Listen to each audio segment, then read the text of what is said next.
passive investing and indexing. What are the long-term implications for this market? We'll talk a little bit about the academic and then the more practical in managing portfolios, and I'll date myself, but I studied under Burt Malkiel at Princeton, and who wrote The Random Walk Down Wall Street, and that really kicked off indexing in the mid-'70s. So we are a great believer as a firm in indexing parts of portfolios. There has been some academic arguments as more and more people and more institutions index. In theory, if everybody indexed, then nobody's allocating capital, and would that become an inefficient way to allocate capital across? And I do think at some point the markets could cross over with it. There's some questions around that, but we're not there yet. There's still plenty of stock pickers out there, or the hedge funds, active managers. So we think indexing is going to continue to work and going to continue to work for a while. In terms of implementing indexing, we have some strong feelings about that, because we think passive investing and indexing makes a lot of sense in certain index classes and is outright dangerous in other asset classes. So U.S. equities, it's been pretty well documented that most active managers don't outperform the passive indexes. So we do believe in and think that most investors should be indexing a good part, if not all, of their U.S. equity portfolio, whether direct market cap indexing or other types of fundamental indexing, which we could talk about.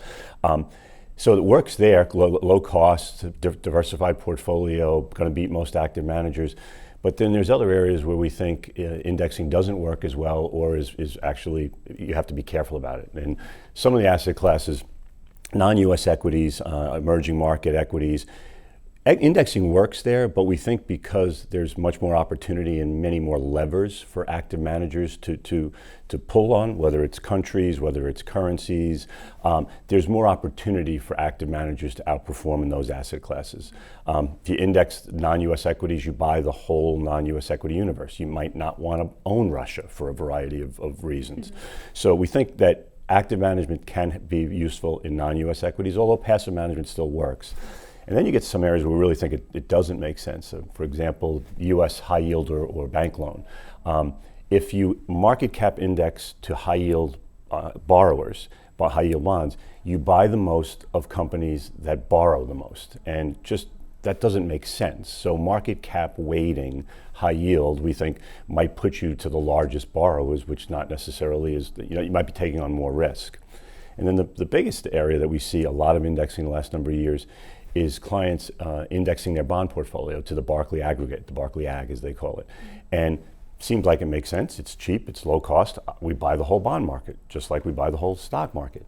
Well, a lot's changed with the Barclay Ag the last 7 years, or even 9 years. Prior to the financial crisis, the aggregate bond market in the United States had a coupon of about 5 to 6% and a duration of about 3 or 4 years.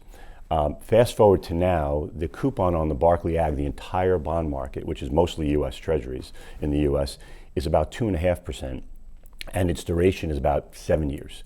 So because interest rates have gone down, and borrowers have gotten smarter because lower interest rates, they're issuing much longer term debt. So someone who's investing in the Barclay Ag in a period where interest rates have gotten very low is getting a lower coupon and has much higher duration and much longer maturities. So if interest rates continue to rise, you're going to see much larger declines in the Barclay Ag. So I would argue that that's something you would want to actually control, whether it's through an active manager or putting together your own portfolio with an advisor, exactly what your duration and coupon looks like, as opposed to just buying the index.